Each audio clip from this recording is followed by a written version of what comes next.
Bhagavat Parampara, you can also call it a Shiksha Parampara. So the Bhagavat Parampara includes both the book and the devotee, an acharya who teaches the book by his personal exemplar. What's the English word exemplar? It's equivalent to the Sanskrit word acharya, the one who teaches by example. Here's a snippet from Bhagavatam 10.2.31 purport. Quote, the Acharya Sampradaya is strictly bona fide. Therefore, one must accept the Acharya Sampradaya. Otherwise, one's endeavor will be futile. Alright, I hate to see you stuck off in the corner. Huh? I hate to see you stuck way back there in the dark. Is that... You're not stuck? No. No? Okay. I'm hearing you. Alright. I remember in Bhakti Sangam you dropped by and you were also in the far corner of that auditorium. Okay. Oh, by the way, this particular lesson from the series, you're going to hear echoes of Ravindra Swarup Prabhu came here, right? And he taught some seminar about his booklet he wrote, the Founder Acharya booklet. Yeah? So this lesson, some of our research overlaps. So you're going to hear some of the same things, but you're going to hear some new things too. Okay, so as we'll see in this lesson, it is from the Acharya Sampradaya culture, a culture of exemplars, people who live the teachings, practice what they preach. That the Founder Acharya phrase emerges in our Gaudiya Vaishnava line.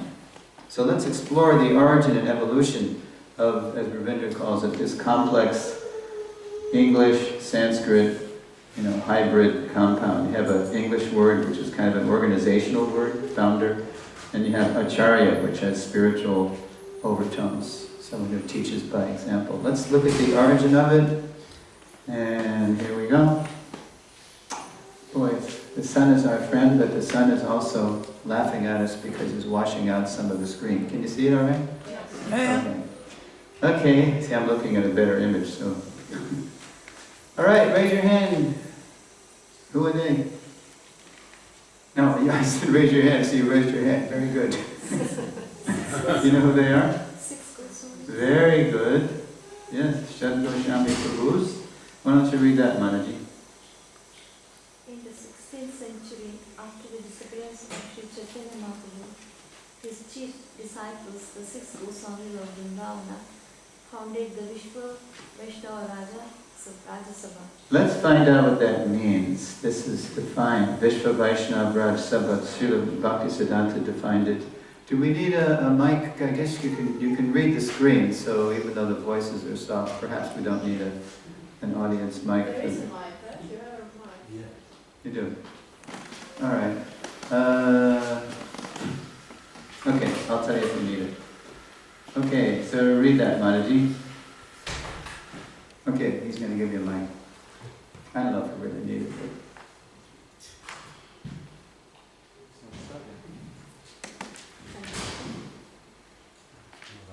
Press the button and hold for 3 seconds. Yeah, hold it. The Vishwa Vaishnava Raj Sabha is the gathering of devotees who worship the King of all Vaishnavas in the world, Sri Chaitanya Mahaprabhu. Okay, so it's the Sabha, the gathering, the congregation, the assembly of devotees who worship the Vishwa Vaishnava Raj, the King of the world's devotees, and that's Lord Chaitanya.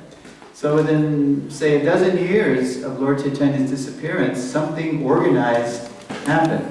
Oh no, organized religion. Well, maybe someone can help me with this quote. I believe it was Saraswati Thakur who confirmed that organized religion is a necessary evil. Have you ever read that, Maharaj? Yeah. Because if you don't organize, you can't really have much impact, as we were hearing today about unity. You can't accomplish much. But as soon as you do organize, then you're prone to the foibles of organizations, bureaucracy, and people get attached to position and fighting and all this stuff, but what to do? So we have to be as good a followers as we can. So within a dozen years after Mahaprabhu disappeared, when did he disappear by the Christian calendar? Raise your hand. I see different dates for this.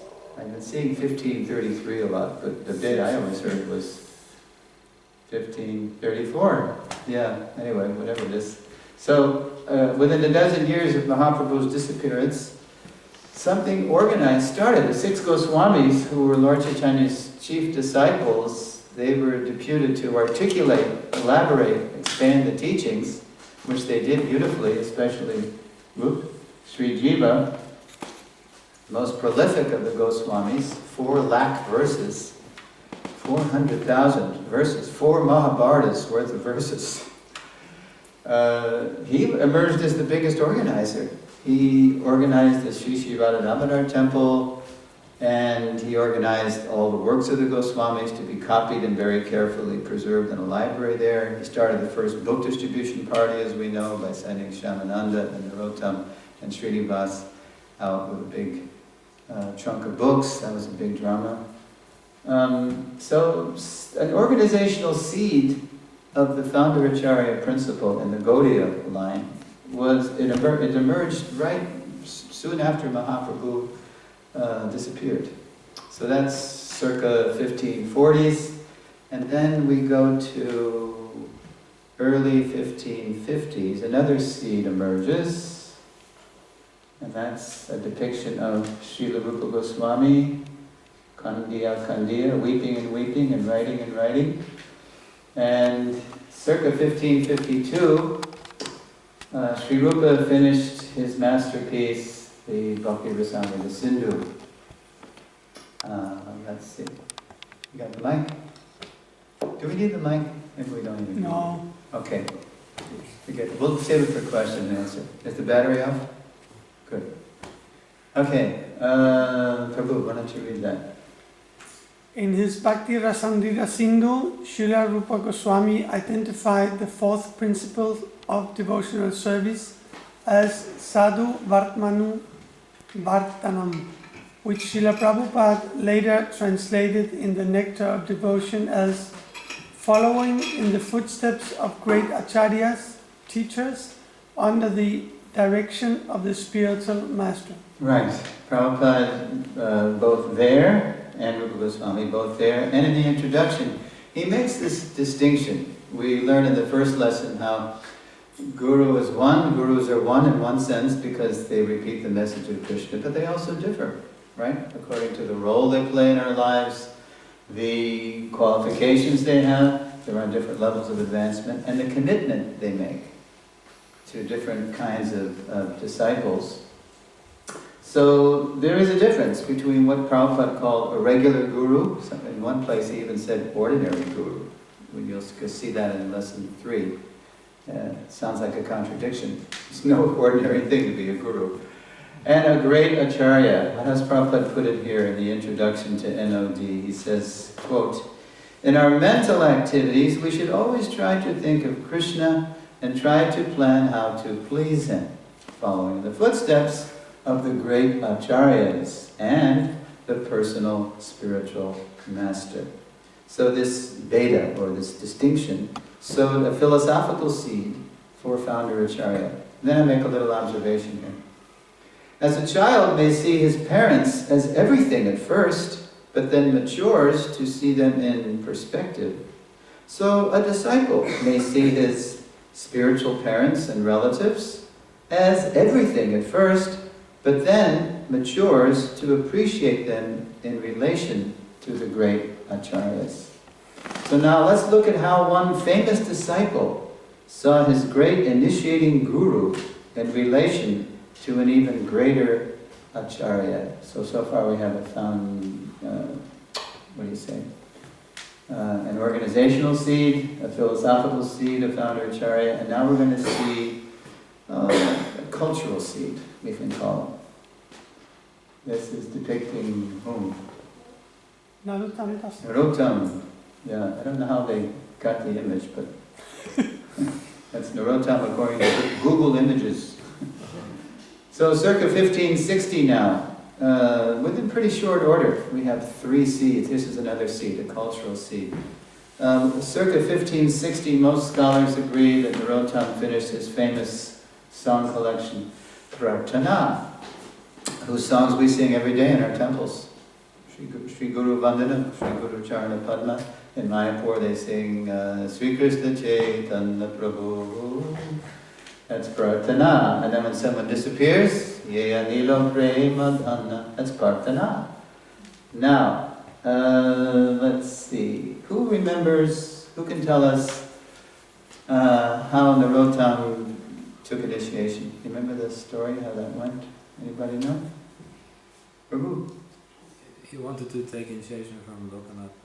Yes, Lokanath had made a vow. I'll get back to you. We're going to take turns doing this. Sri Jiva had 3 prize pupils in his little school, and they were Shyamananda, Srinivas, and Narottam. So Jiva noticed that even though he was the Shiksha Guru of Narottam, that Narottam had already given his heart to Lokanath. So Jiva says, Narottam, I want you to approach Lokanath Goswami for Diksha. Even though both of them knew that Lokanath had made a vow never to accept disciples, because after Mahaprabhu left, he was so devastated, he just withdrew and he said, I'm not going to initiate anybody, I'm just going to retire. But Narottam dutifully approached him and said, Maharaj, please accept me as your disciple. And Lokanath refused. No, you know I don't take disciples. End of story, right? But Narottam, he's the son of a king, he's a prince, and he knows that by his birth, he's born into privilege, that there's some pride connected with that. So he determines in his mind, I'm going to do some menial service for Guru Maharaj, even though he won't accept me, to purify me of my false pride. So then what does he do? He cleaned his toilet, you can say. Right, he makes up his mind that before Lokanath Goswami does his morning ablutions, he's going to go there and make the earth all nice and fix the water nice. And so he does that. And then what happens?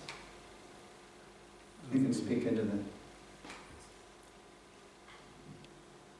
In the end, Lokanath Swami accepts him. Okay, we're jumping to the end.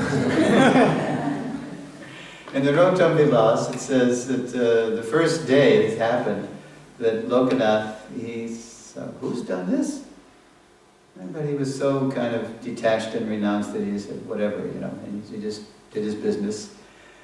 But this went on, day after day after day, for a whole year, it says in the Narottam Vilas. And finally, after a year, Lokanath Goswami is thinking, well, I'm supposed to be a renunciate and I'm accepting service from this person, whoever this person is, but enough is enough. I'm going to find out who's doing this. So it says in the Narottam Vilas that he hid behind a tree one morning, and he went earlier than usual. He went an hour before his time, just to catch who was ever doing it in the act, right? And sure enough, out of the shadows and the kind of the half moonlight comes Narottam to do his seva, his secret seva, and then Lokanath can't quite see who it is. Who is that? And then Narottam comes. Narottam, it is you! And then Narottam just falls flat. Please accept me as your disciple. There's no meaning to my life unless you accept me as your disciple. Very reminiscent of 300 years later when Srila Bhaktisiddhanta approaches Srila Gaurkishora Das Babaji. Same kind of mood. There's no meaning to my life. I may as well not live anymore. No, I'm sorry. You know I don't accept disciples. Now here's where I need to find out a detail, because I believe Mahaprabhu had come already to Lokanath in a dream and instructed him to accept Narottam. Have you read that somewhere? I'm going to pin this down. So, but he was torn because he had made this vow. But in this case, Narottam was so sincere and insistent that Lokanath did make an exception. All right, I will accept only you, only one disciple. So they were very close. Does anybody have a parent of an only child in the room? Yeah, anybody have an only? Okay, me too. So when it's only one child, then the attachment is especially strong, because it's the only one you have. So you can imagine how close they were, guru and disciple. And yet, Let's see, Prabhu, why don't you read this? In his Prarthana collection, Srila Narottam Das Thakur wrote in the 4th verse of Psalm 17 a psalm to Srila Rupa Goswami. Prabhu Lokanatha Kabde Sangelanya Jabe Shri Rupera Pada Padme More Samarpide, which means, When will my Lord and Master, Lokanath Goswami, take me with him and place me at the lotus feet of Srila Rupa Goswami? Wow.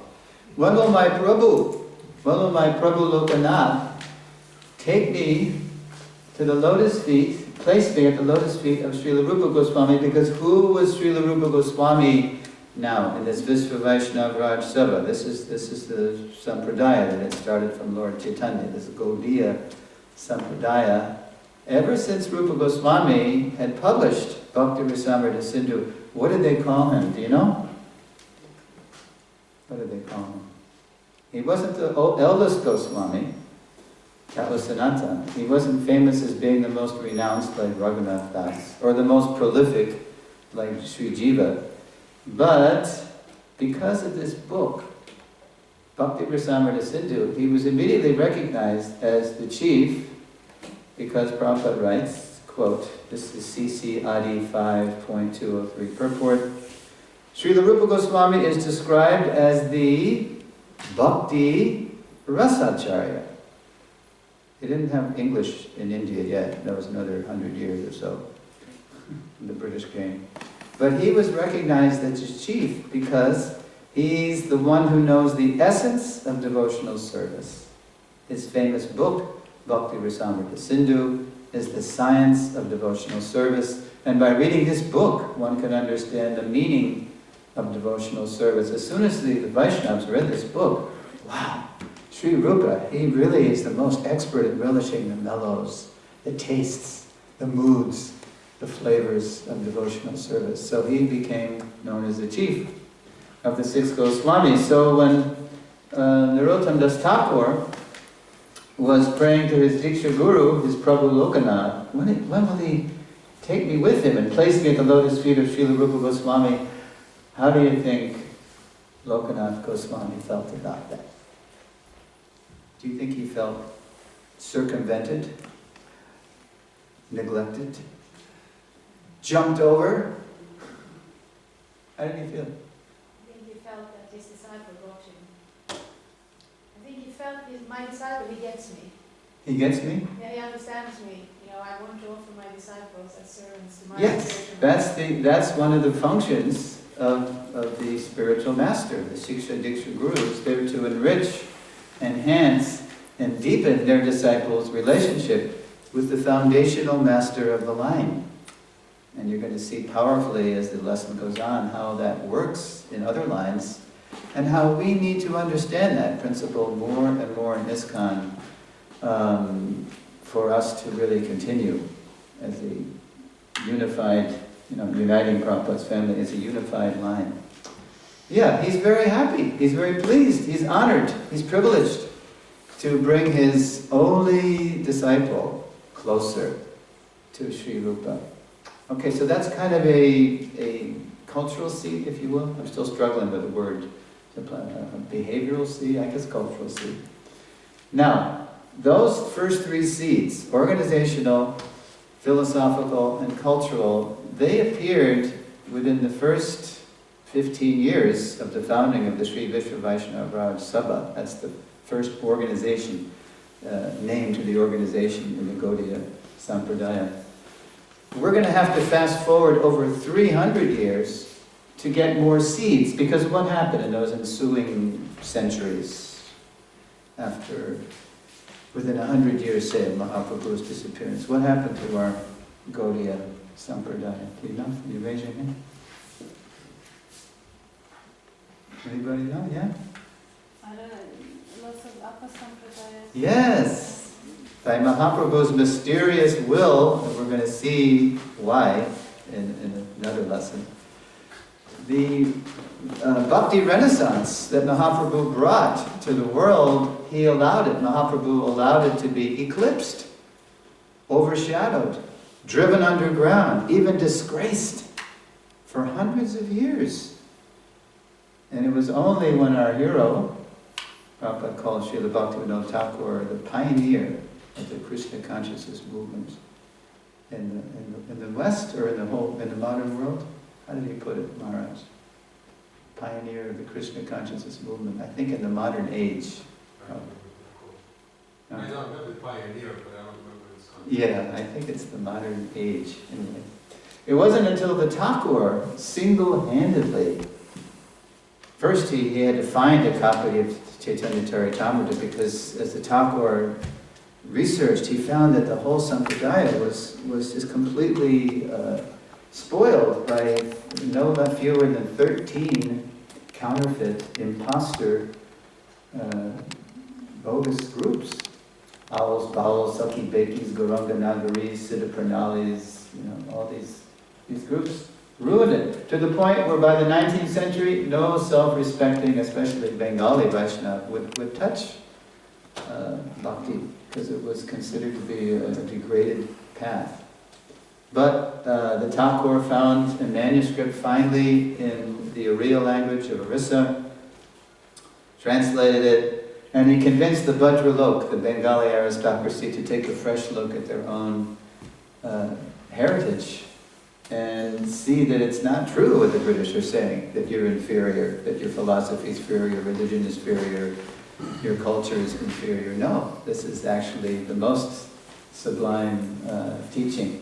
So the Thakur was such a super guru that he wrote 100 books, some in Bengali, some in Sanskrit, some in Hindi, some in English.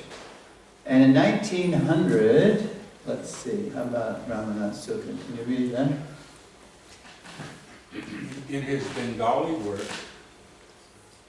Harinam Chintamani, Srila Bhaktivinoda Thakur sowed the literary seeds of the future English Sanskrit phrase, founder Acharya.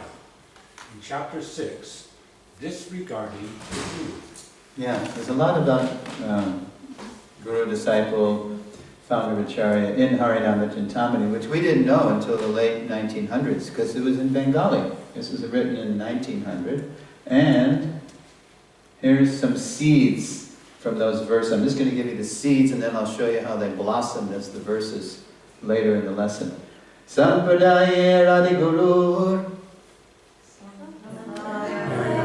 No, I just meant you to read the English, that's all. Sorry. The original guru of the Sampradaya.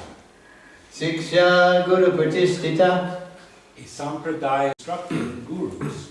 Adyacharya Yadi. One who is the original Acharya of a Sampradaya branch. Guru Shiromani. The crest jewel of all the gurus. Yeah, there are the seeds. Yeah, there's we need the Adi Guru, and in our Sampradaya it's Lord Brahma. We need the previous Acharyas who act as great preceptors. And here's the actual Bengali for founder Acharya, the Adi Acharya, Adyacharya, Yani, one who is the original Acharya of a Sampradaya branch. And then we're going to see how he's the crest jewel of all gurus in his line. Okay, so that's the literary seeds.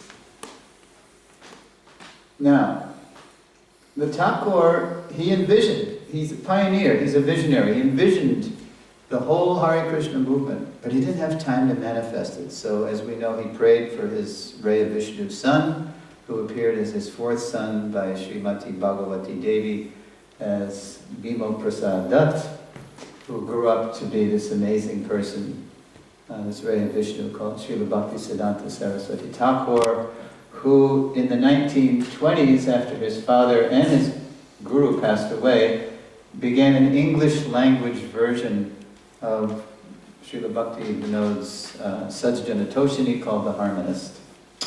And it wasn't in this issue, this first English issue, which appeared to be kind of an annual, but it was a few issues later that we find the founder Acharya phrase. How about Lavangalatik Maharaji reading that? The English Sanskrit phrase, founder Acharya, first appeared in the Harmonist, the English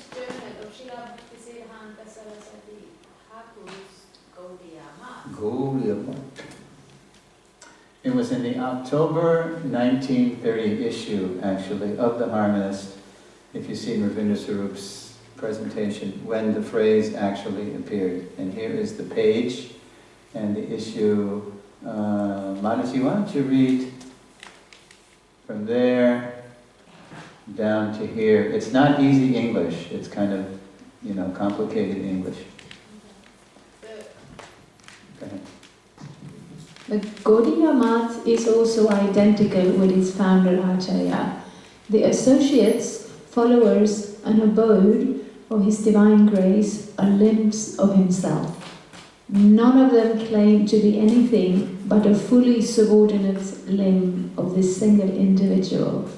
This unconditional, causeless, spontaneous submission to the head is found to be not only compatible with, but absolutely necessary for the fullest freedom of initiative of the subordinate limbs. Now, believe it or not, Srila Bhaktisiddhanta and his educated disciples, they could also speak very simply too. But very often they would speak and write like this, because one of the strategies in those days was to out-intellectualize the Western intellectuals, because they wanted to establish Krishna consciousness as superior, especially amongst the intelligent class. This is actually, the editor of the Harmonist was a disciple of his named Professor Nishikant Sanyal, who became initiated as Bhakti Sudhakar Narayan Das. So that identifies, in effect, the founder Acharya as the life and soul of all his followers. As Prabhupada would say later, ISKCON's my body, you're all the limbs of my body. That makes him the soul of ISKCON. Similar idea. But the phrase, there it is, with two Y's no less, founder Acharya. After several hundred years, the phrase finally emerges after those literary seeds had been planted. But only the educated Gaudiya Vaishnavas had read sufficiently to understand Saraswati Thakur's position. For example, so that was 1930, and then it was a few years later, in 1933, when the Gaudiya Math saw its finest hour of sending its preachers to England and Germany. But before Srila Bhaktisiddhanta would let them go, he insisted that they have a book of sufficient literary and philosophical excellence that they'd be able to present something substantial to the Western intellectuals. So Professor Sanyal, he wrote two actually of what was to be a trilogy, or at least one. The second volume was published just recently in 2004. So the projected trilogy was never completed, but at least they had the first volume of a book. And after Sanyal wrote the book, The Life and Teachings of Lord Chaitanya, then Srila Bhaktisiddhanta took that manuscript and he hid away in one of these British hill stations, and he just edited the whole thing. So it was a collaborative effort from Sanyal and Srila Bhaktisiddhanta.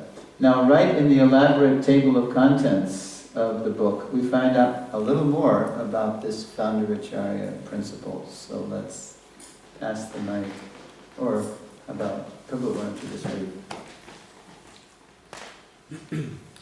The systems of Sri Vishnu Swami, Sri Nimbarka, Sri Ramanuja, and Sri Matva are connected with the ancient times by the recognition of the remote authority of the eternal ancient teachers, namely Lakshmi, Brahma, Rudra, and the four Kumars, respectively.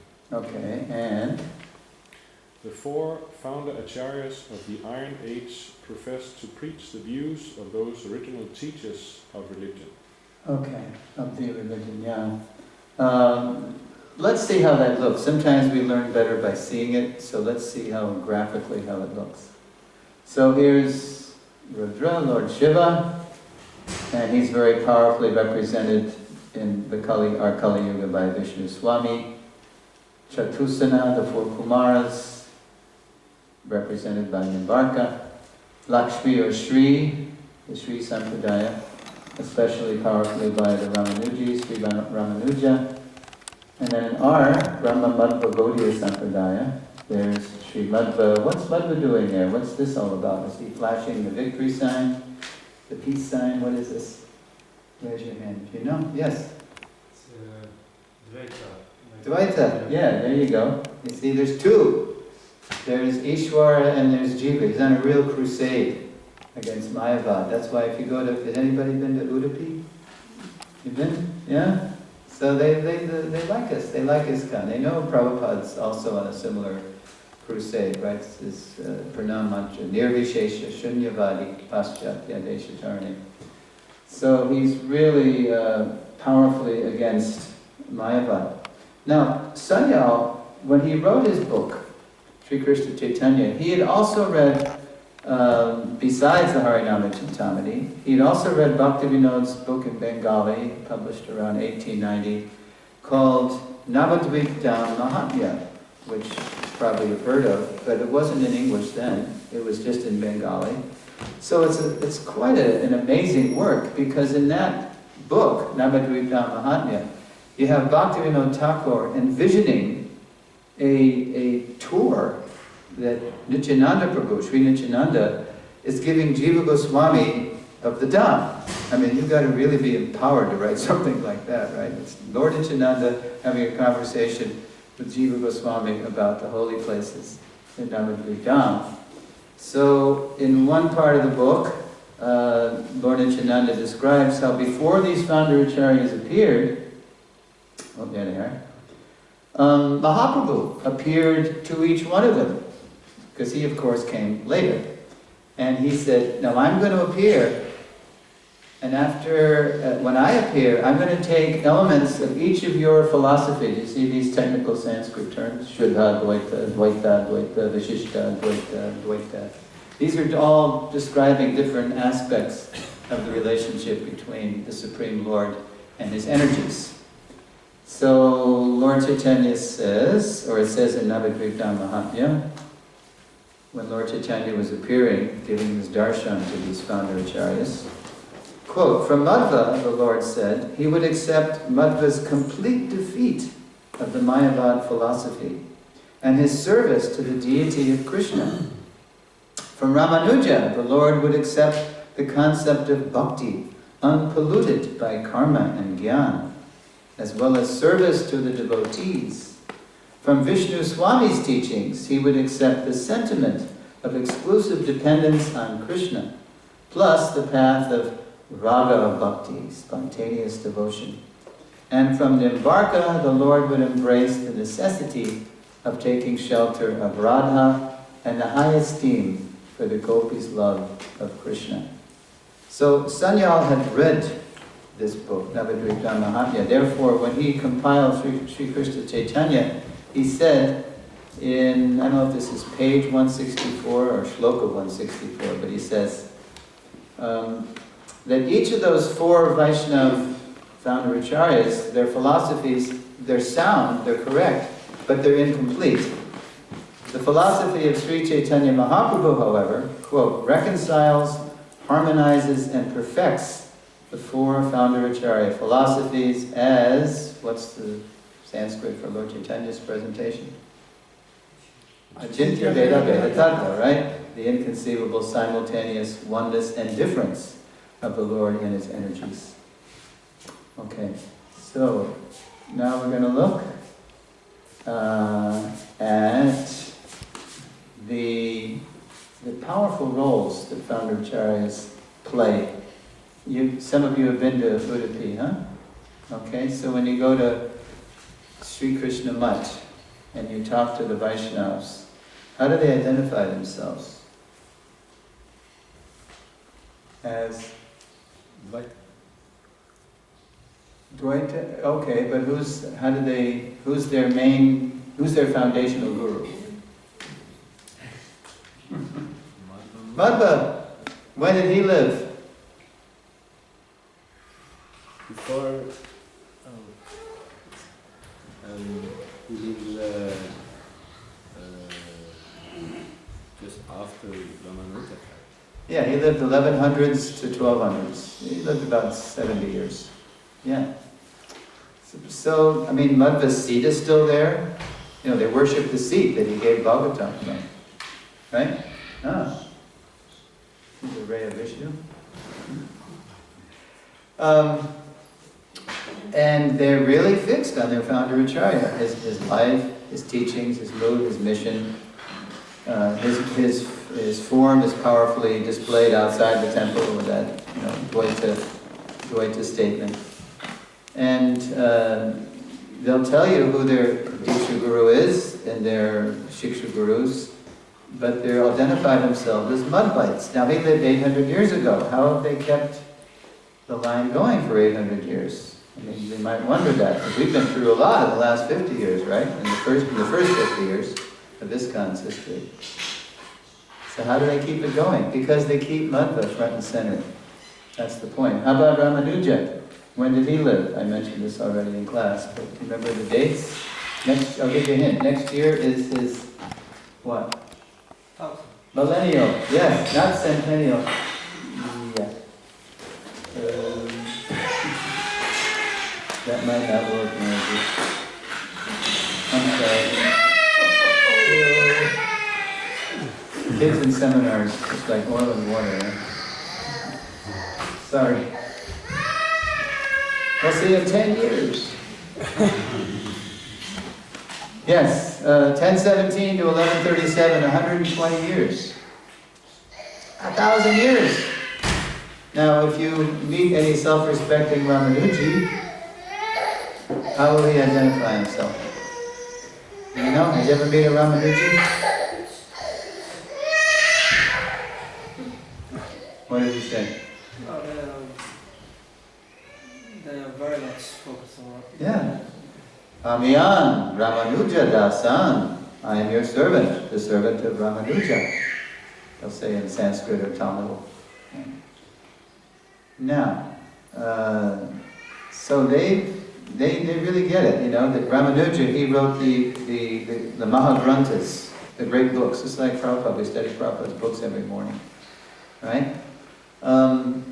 And it's his Murti they worship. They've even miraculously preserved his Vapu, from what I hear. I haven't been to Sri Rangam. You've been to Sri Rangam, Maharaj? No? I hear they preserved his Murti there somehow. And then they execute his Vishishtadvaita mission. So that's how they keep together, because they're very fixed on their founder Acharya. And all the gurus who have come after him to carry on the line, what do? They enrich, enhance, and deepen their disciples' relationship with Ramanuja. So it's something we have to really understand more deeply, because, I mean, they're only local and regional, the Ramanujis and the Madhvas. You know, I mean, we're international. We have diversity coming out of our ears and eyes and nose and everywhere else. If we're going to go on for, you know, 100 years, 1,000 years, you know, 10,000 years, the golden age, we need to really understand the founder Acharya's position to bring more unity to the diversity. And we have powerful examples right from Varsh of how to do that. Okay, let's look at those literary seeds of founder Acharya in full bloom. Yes, Srila Bhaktivinoda's founder Acharya seeds in full bloom from the Harinama Chintamani. And who would like to read? Prabhu, you know how to read good English. All right, let's give the mic on this one. This is.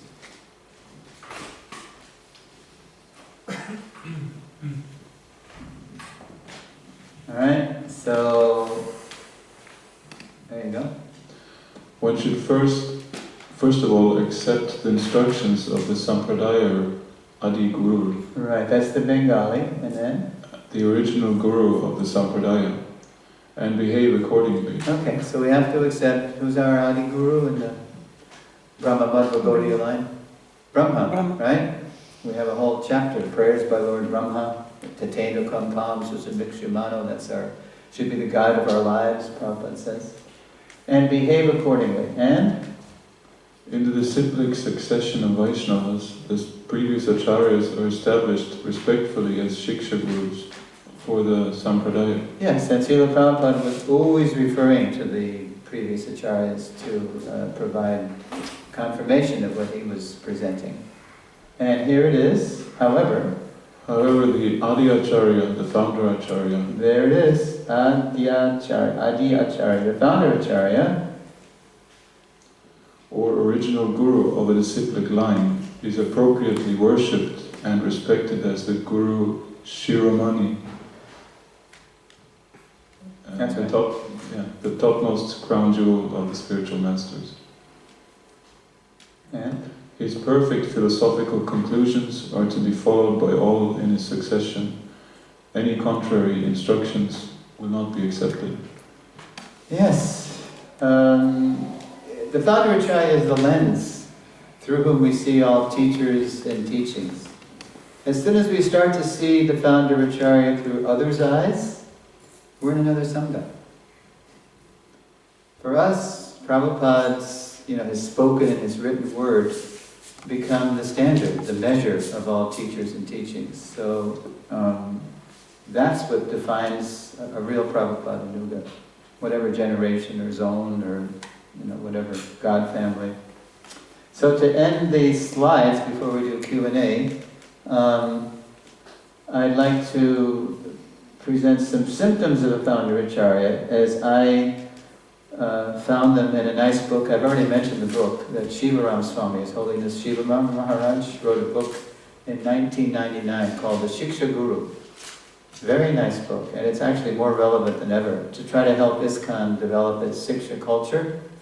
And there's a nice section in the book about the position of the founder Acharya, and Maharaj identified from his reading of Harinama Chintamani, translated. I'm not sure if he used Banu Maharaj's or Sarvabhavana Prabhu's, but he identified symptoms of a founder Acharya.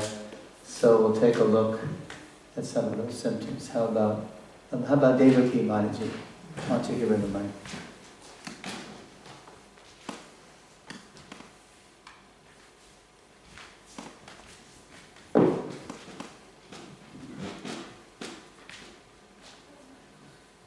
He possesses great spiritual strength. Yeah, great.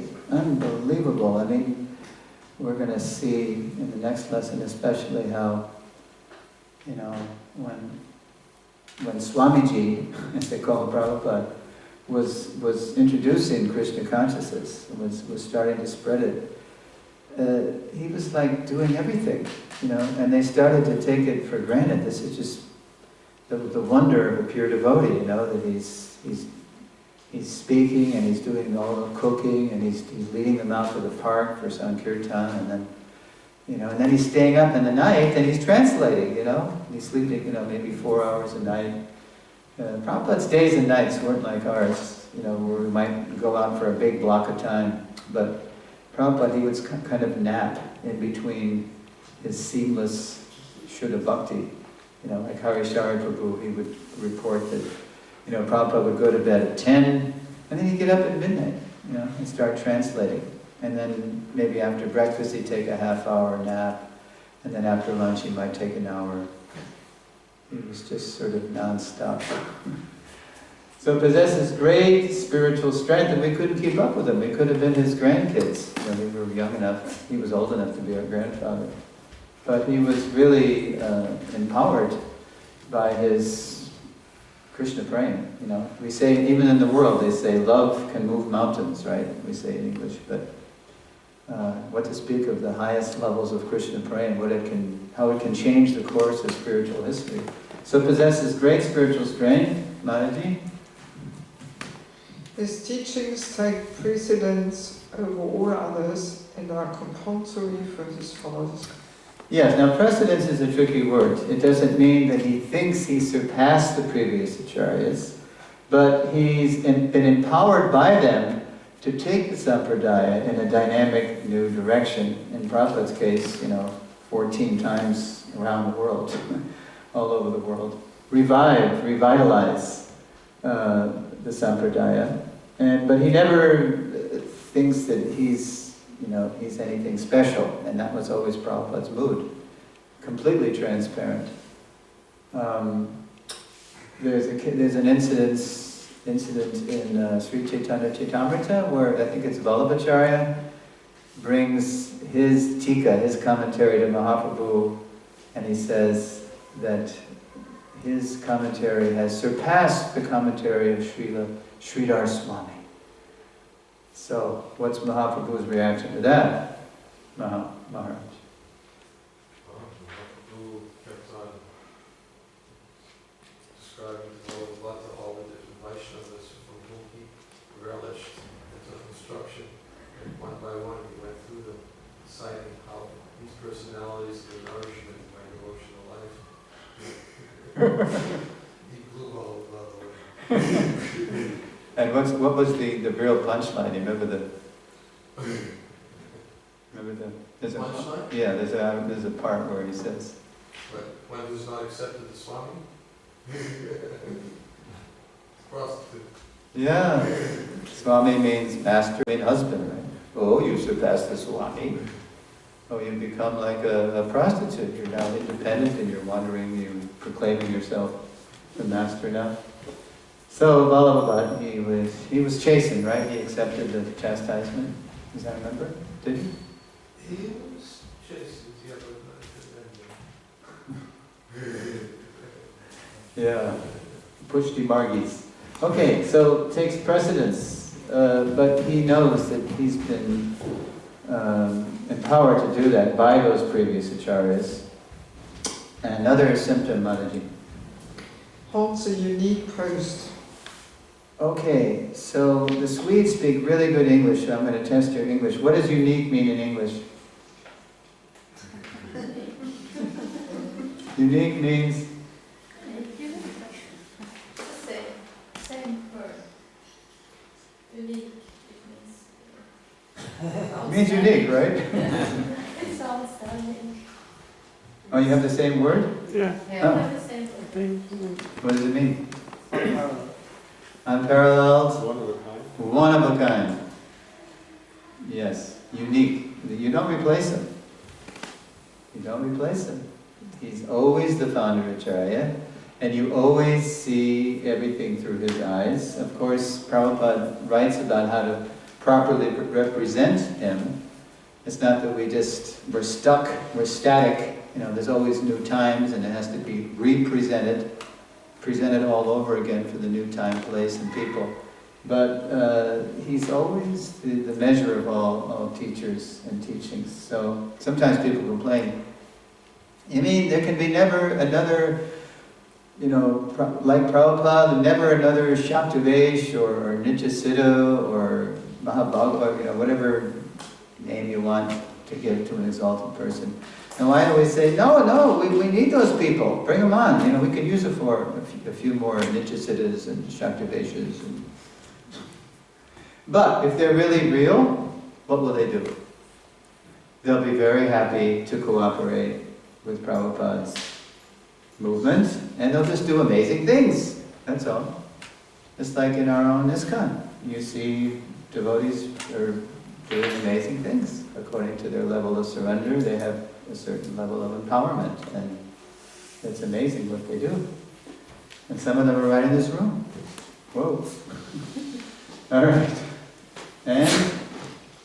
Is the acharya or leader of all Vaishnavas even when physically present? Yeah, it's not common. So if somebody's really great, very often they're misunderstood in their time. It's not common to really be a legend in his own time. Usually they're persecuted, they're misunderstood.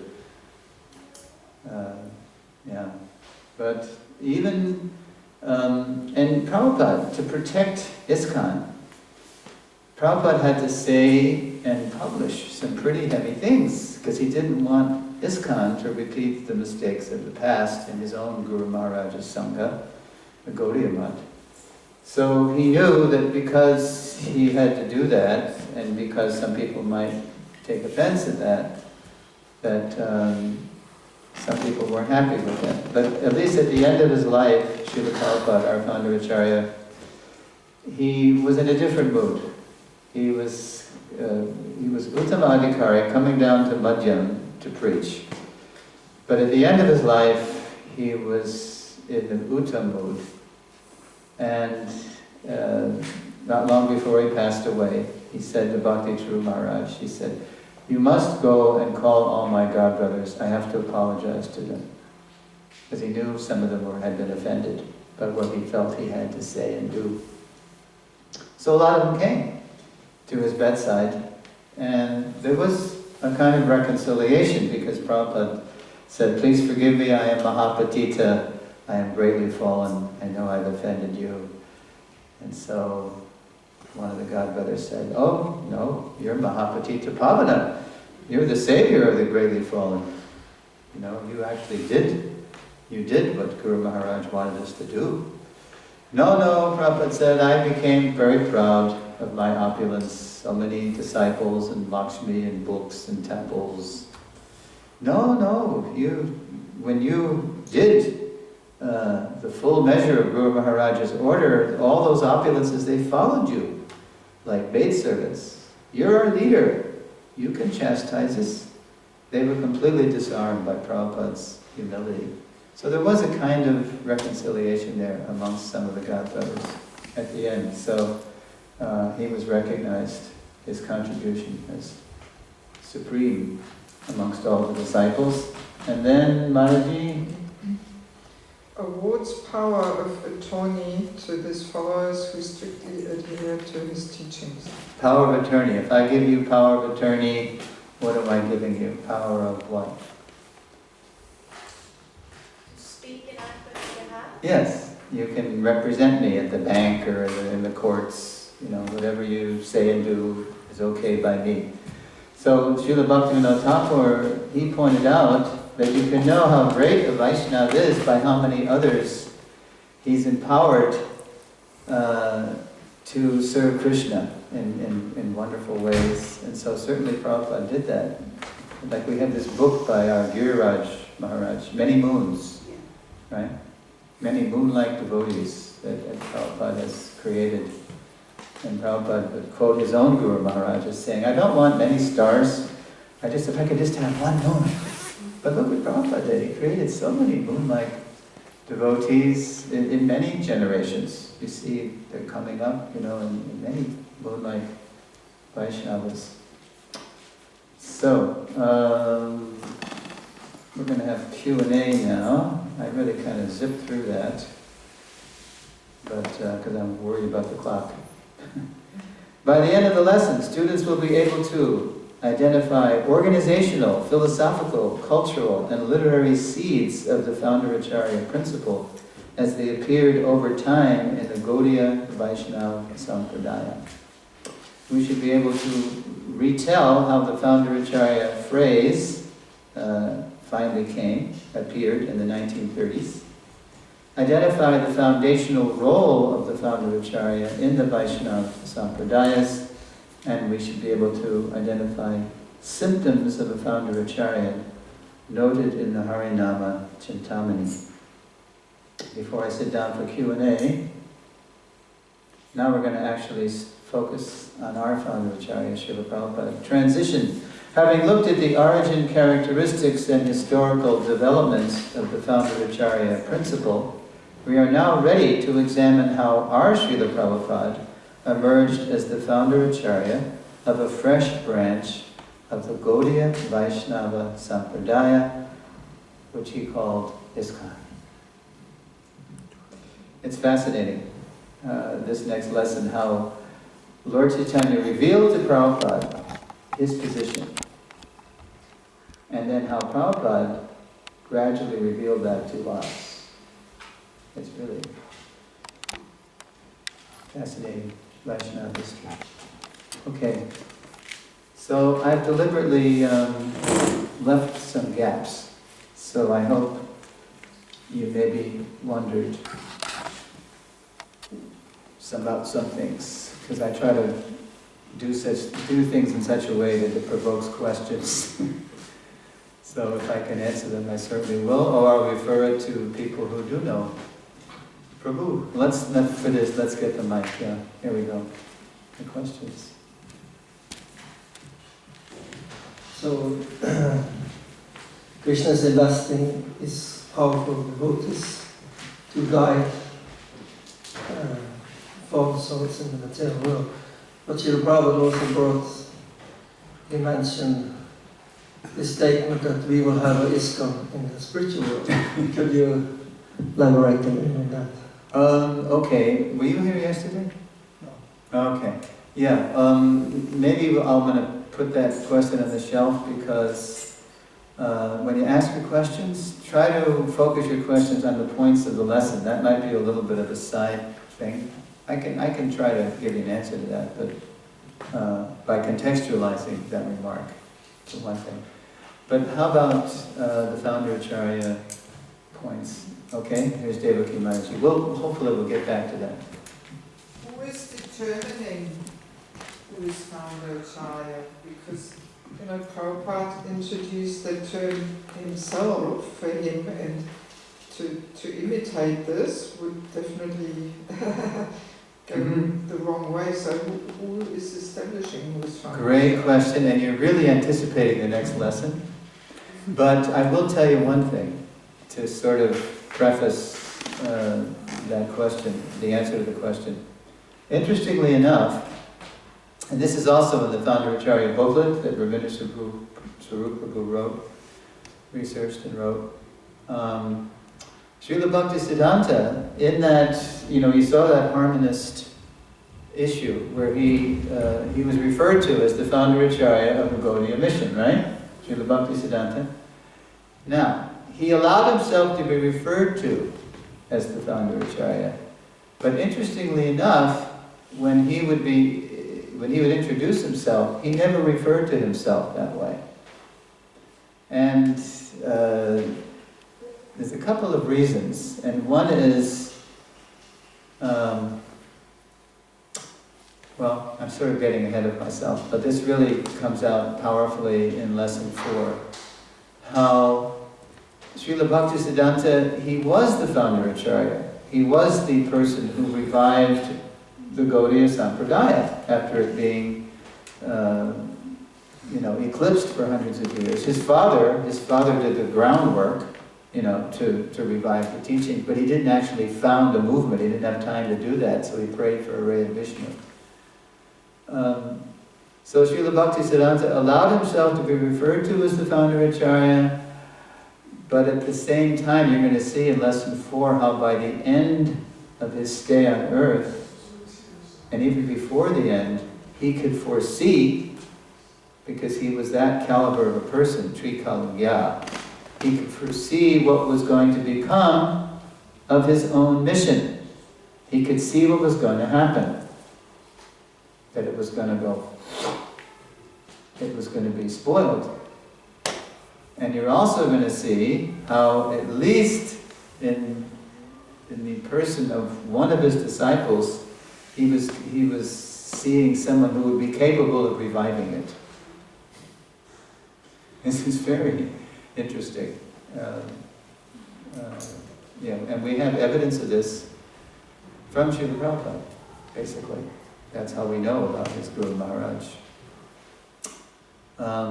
So, Srila Bhaktisiddhanta, he allowed himself to be referred to as the Founder Acharya, but he could see what was going to become of that mission.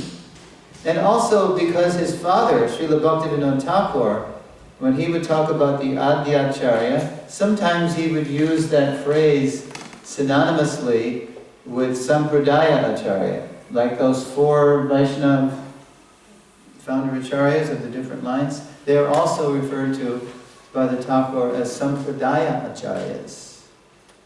So Srila Bhaktisiddhanta, perhaps he knew that if he referred to himself as the Founder Acharya, that would be considered presumptuous, because people already had it in their minds that a Founder Acharya is like a Sampradaya Acharya. And he wasn't founding a new Sampradaya, he was founding a fresh branch, a continuation of the Gaudiya Sampradaya that had been lost over time. So, but you're going to see more powerfully in the next lesson, Mataji, how Lord Chaitanya revealed to Prabhupada his position as the founder Acharya of the fresh branch, and what he had to do to fulfill that role. It happened over about a 5-year period, from 65 to 70, and then it actually continued all through his manifest Leela. Yes. I heard from Rabindra Prabhu, I don't recall exactly now, but that actually his Bhaktisiddhanta Saraswati's disciples, some are ready to establish Srila Bhaktisiddhanta Saraswati as the founder chair more like officially, like that. And they would have done that if he would have brought the preaching mission to the West. And then it was when Prabhupada actually did that, and then he took. Is that right? Or did I? Again, this is next lesson stuff. You'll see it. Prabhupada actually fulfilled that. You're right. By the grace, and you're going to see how, as someone that utterly surrendered and utterly transparent, how he speaks about that. Yeah, and this is a slide that also Ravindra Swarup presents too. Yeah. And hopefully it'll continue. I mean, we're in an excellent position as Prabhupada's followers, whatever generation or whoever we are, to continue that and not spoil it. You know, we have so much recording. We have so much recorded Vani of Srila Prabhupada and the example of his Rakuli. So are we going to do that? I mean, if the Gaudiya Math had followed his instructions, we'd be in that Gaudiya Math, in that Gaudiya mission. There would be no need to found a new branch. But you'll see in the next lesson how Prabhupada was compelled to do what he did. So let's just keep that for the next lesson. Concerning this issue of the Apasamgadayas, and how Lord Chaitanya's mission became covered over for some time. Eclipse. Is this all part, I mean, it must be part of Lord Chaitanya's Leela or something. I can't quite understand. How did this happen? But then Bhaktivinoda revived it as a means of... This is all the next lesson. You're all beautifully anticipating the next lesson. Yeah, this is the history. Yeah, you'll see. Yeah, it's all part of Lord Chaitanya's plan, really, to do that. First he created a renaissance, and then he let the whole thing be driven underground. Yeah. The Lord works in mysterious ways. Strange and wonderful are the ways of the Lord, right? Yeah, you'll see. You're right. Well, I'm also saying how sometimes devotees will have doubts. How could this happen? That it's such a powerful, missionary spirit that Lord Chaitanya gave, and the Goswamis clarified and wrote about, and then it went underground. Yeah, well, you'll see. Yeah, it's part of the Lord's plan. For sure. Okay. Now, yes. No, just a song. Okay. The word Pratishthacharya is a direct translation of founder. Pratishta is foundational, huh? Sometimes you hear that, what do we say? Sometimes we say in ISKCON, Samstapaka. Yeah, right, Samstapako. Yeah, they're establishing eternal religious principles. I'm not a Sanskritist. Is anybody a Sanskritist? You want to parse that word, Pratishta? Pratishta, we're establishing, we're installing the deity, I don't know, I can't speak authoritatively about Pratishta, but I know Samstapaka is the same word, as someone who founds or establishes eternal religious principles. That's part of the Sadgoswami Ashtaka. I thought you were going to ask, I'll bring it up now. What, so how does the Gaudiya, we have these four Vaishnava Sampradayas, where do the Gaudiyas, how do they fit in? In that 1930 issue of the Harmonist, when it's introducing Srila Bhaktisiddhanta as the founder Acharya of the Gaudiya mission, it introduces the whole theology. This is Ravindra Swarup's seminar. The whole theology behind the Gaudiya mission, and how in the Gaudiya Sampradaya, the Supreme Personality of Godhead is who? But in the Gaudiya, Lord Chaitanya. He's the avatari. He's the source of all the avatars, right? Okay, and then the other sampradayas, they also have adi gurus, right? So in the Gaudiya Sampradaya, who's the adi gurus of the Sampradaya? Brahma. No, in the Gaudiya extension, if you will, of the Brahma Madhva. Who are the adi gurus? The six Goswamis. It's like you have Chatusana, you had the four Kumaras from, coming from, who was it? Yeah, they're the adi gurus, and then you have Nimbarka being the founder Acharya in that line for our Kali Yuga. And so Lord Chaitanya, he's the Supreme Personality of Godhead. The six Goswamis are the adi gurus, and then who's the founder Acharya? Srila Bhaktisiddhanta. Right, that's how it's presented in the Gaudiya Mata literature. But then again, Srila Saraswati Thakur, he could see what was coming, so he didn't, advertise himself as such, although he let himself be referred to as that. Whereas our Prabhupada, again, when he would introduce himself, he would say, "My name is A.C. Bhaktivedanta Swami, and I'm the founder Acharya of the International Society for Krishna Consciousness," because by then he could see what Lord Chaitanya was asking him to do, and you'll see that very dramatically in the next lesson. How when Prabhupada came, he didn't intend to be the founder Acharya in anything. His intention was to revive the Gaudiya mission. But he didn't get any cooperation. So how important that's why it was Prabhupada. Prabhupada, he didn't just say that at the end of his life. Your love for me will be shown by how you cooperate. But he was always saying that. In the beginning, in the middle, and the end. Yeah, because that's the only way we can, really take it to every town and village. Mahavishnu Prabhu had a question.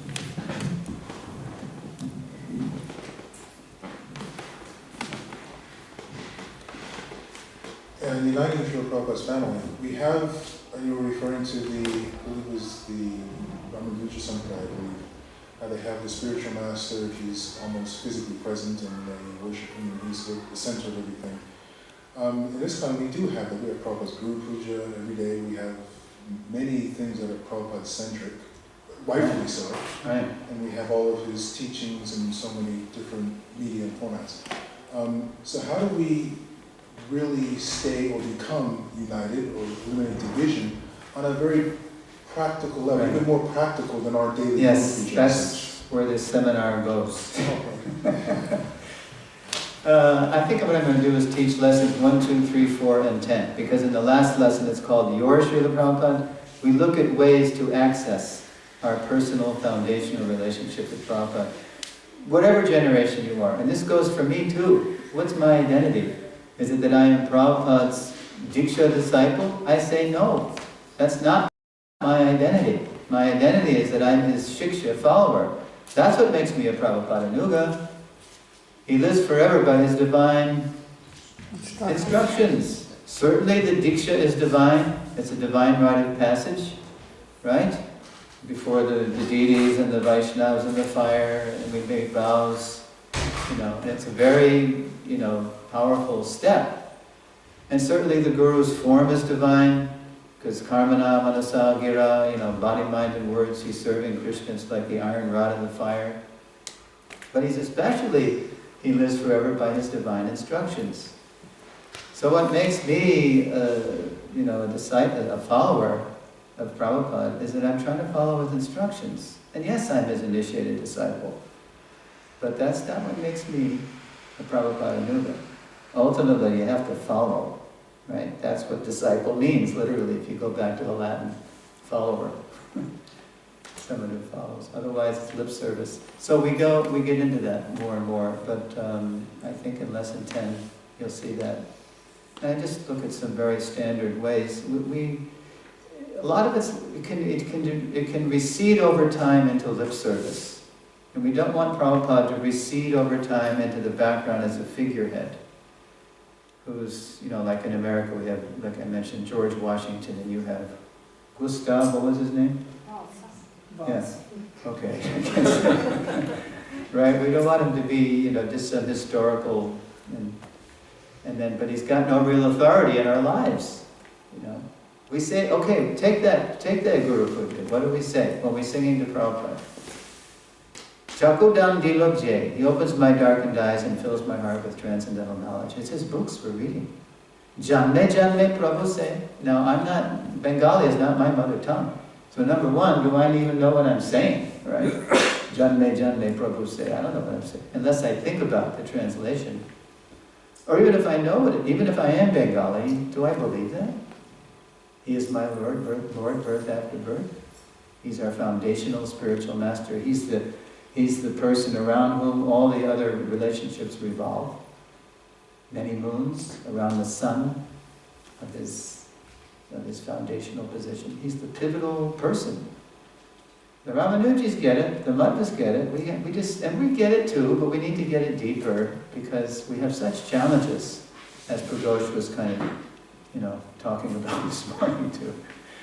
Especially you see it in Mayapur, which is the most dramatic, powerful statement we're trying to make in that place, building this temple of the Vedic planetarium, temple for a millennium. Well, Maya's not going to take that lion down, and she's not. Lots coming out, right? All the tensions, all the misunderstandings, all the, so we really need to,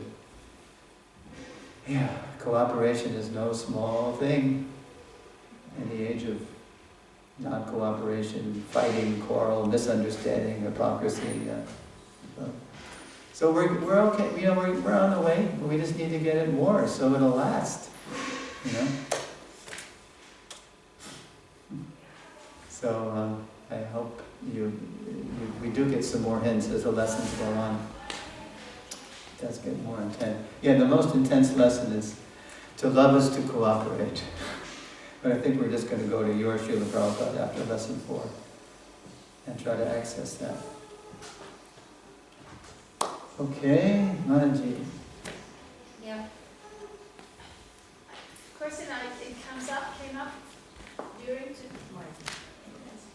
My question came up during your presentation, but it's not directly referring to the founder Shaya. Should I say it or should I not?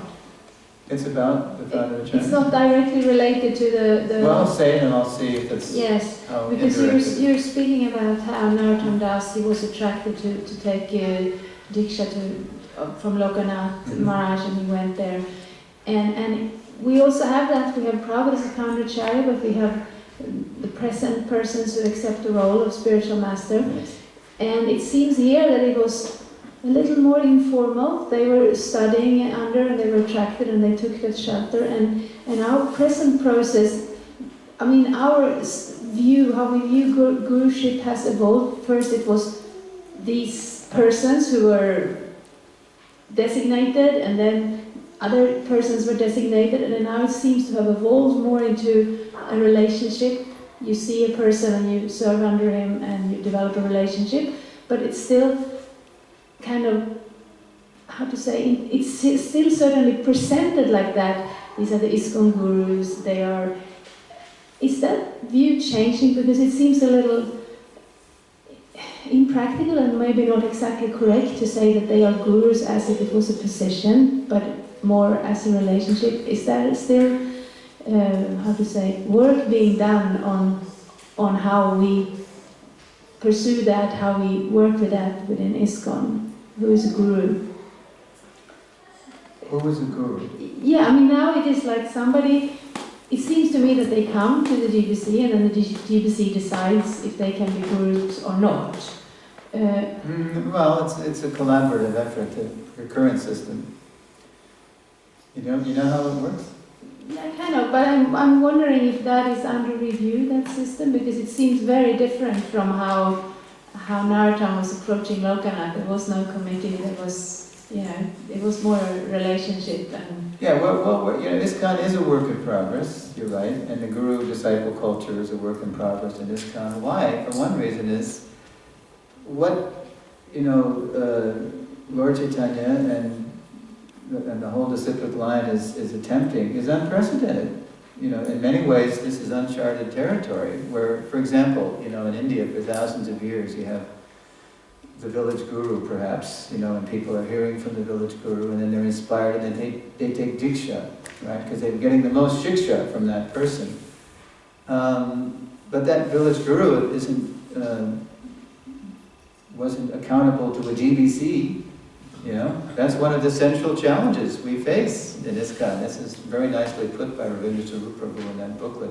Our central challenge, what does he say? He says, our central challenge in ISKCON is to integrate the sacred guru-disciple relationship and all of the loyalty and the obedience and the relationship that implies into a worldwide preaching mission where everyone really owes their highest allegiance to the founder Acharya and the system of management that he set up, so that the preaching mission will go on in a united way. It was Bhaktivinoda Thakur who envisioned the GBC. He said, well, this is not one guru or God family's job. This is going to take a coordinated international effort of many gurus, many God families, many disciples, working together. We need a supervisory body for this. So that's a challenge. And that's why, for many years they had this whole lines of authority, thing. So, we are works in progress. And the relationships, I hope I get a chance to tell this story. I don't have time to tell it now. Even within a God family, the relationship that a person will have with their initiating guru and Srila Prabhupada, that will really vary according to the history of how the person has come in to ISKCON and how it's really Krishna. He's bringing us home through so many agents, right? Krishna is the Adi Guru, if you will. But how to do this cooperatively in a way that's real and sustainable, that's what we're still working through in ISKCON. As I'm sure Niranjan Swami will attest. As I was answering your question, I really wanted to just dump the whole thing in his lap, but anyway, it is unprecedented what we're doing there by Lord Chaitanya's arrangement. And so, that's all I have to say on that.